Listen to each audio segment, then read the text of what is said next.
Alors un petit tour sur Deezer pour voir ce que ça donne. On va écouter un album de Bashung en plein écran pour voir les fonctionnalités de Deezer. Chanson, on passe en plein écran. Donc là c'est du flash pur. Et on se rend compte que c'est parfaitement fluide, parfaitement agréable, ça marche bien. Niveau sonore, là on est à fond. Alors c'est pas un niveau sonore exceptionnel, hein. Mais enfin ça fonctionne bien. C'est comme d'habitude, plus pour écouter une musique d'ambiance qu'autre chose. Il faut sinon avoir recours au casque pour pouvoir vraiment profiter du son de la machine. Mais bon, la gestion du flash là fonctionne bien.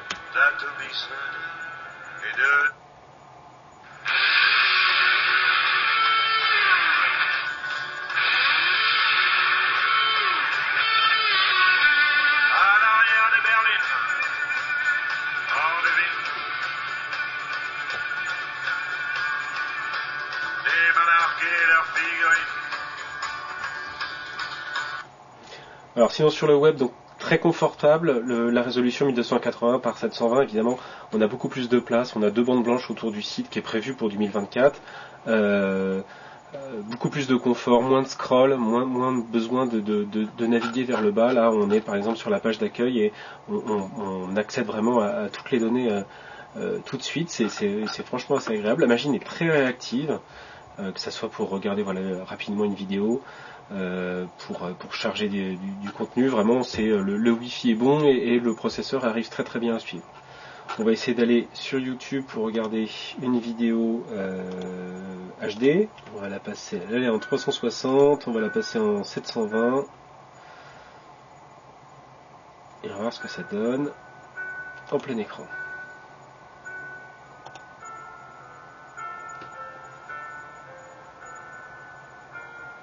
Alors vous voyez, l'écran est très brillant par contre, hein. On voit vraiment beaucoup de reflets dans l'écran. Ça c'est à l'appréciation de chacun. Là j'ai 2 fois 1000 watts derrière, donc évidemment ça balance pas mal de lumière. En plus c'est une lumière assez jaune, donc ça doit contraster pas mal. Probablement que vous allez avoir une image très bleue. En tous les cas l'écran affiche les données. Et on voit qu'il y a du lag.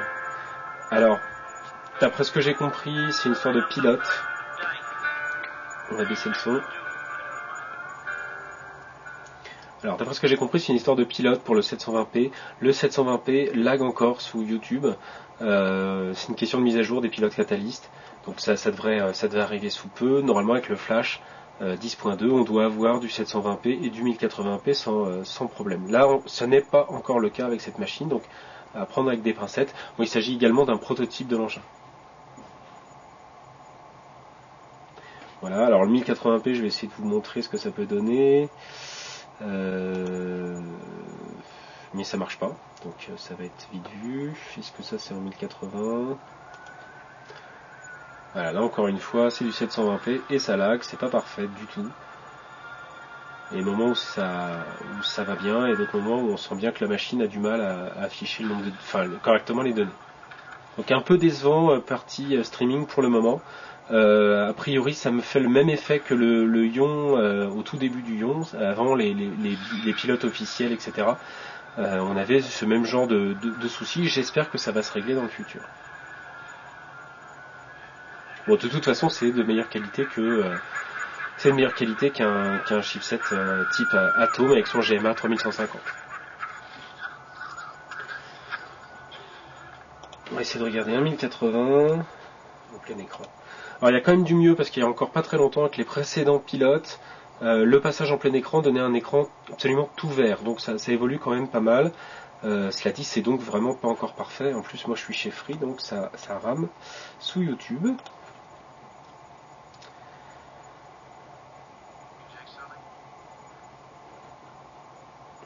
Alors on se rend pas bien compte parce que ça rame autant que ça devrait charger, mais on a un framerate qui est vraiment trop bas pour être exploitable. Donc là on a du image par image, on va avoir une image de la Century Fox, une image du logo. C'est vraiment pas assez bon pour pouvoir être exploitable du tout. Enfin, c'est même pas un slideshow, c'est encore pire que ça, c'est des extraits d'images du film. Par contre la qualité d'affichage est très bonne.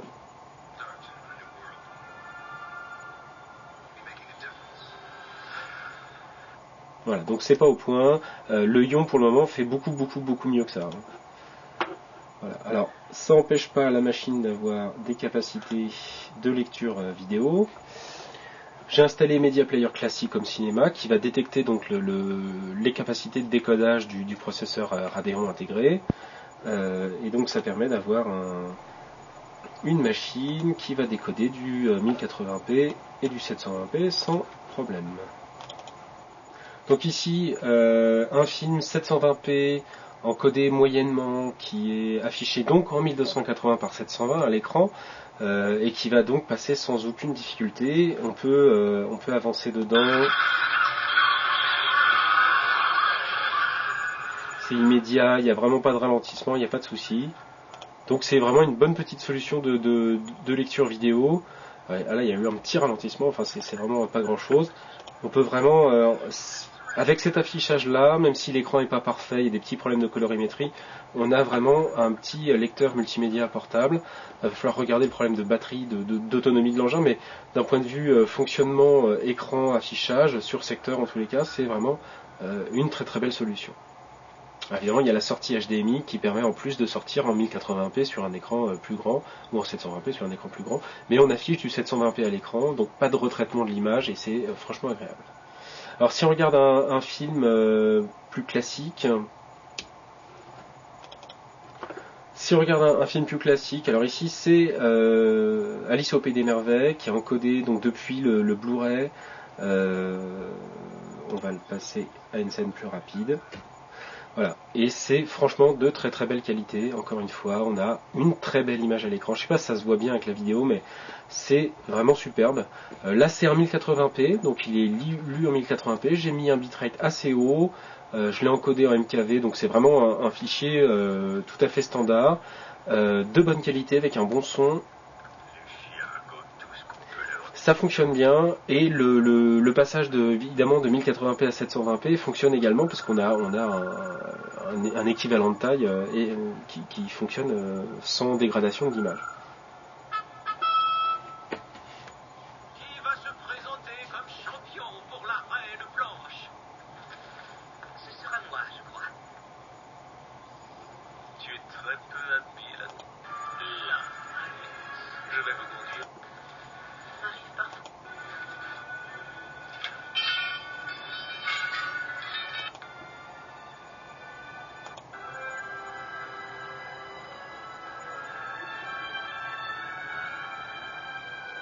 Donc voilà une solution vraiment pour regarder de la vidéo qui est assez exceptionnelle dans le sens où on a vraiment une belle image à l'écran, même si c'est un écran brillant, on a une belle image, on a du 720p et on a un traitement par le chipset Radeon qui est vraiment très bon. On a une solution suffisante, là c'est 299 €, hein, je vous le rappelle, mais une solution suffisante pour regarder de la HD en voyage un peu partout et la sortir aussi sur un grand écran. J'espère que les pilotes vont évoluer, qu'on aura encore mieux dans le futur, notamment pour le streaming. Mais en tous les cas, pour la vidéo HD, dès aujourd'hui, pour la vidéo HD ou pour des films, etc., des séries, c'est vraiment une très belle solution.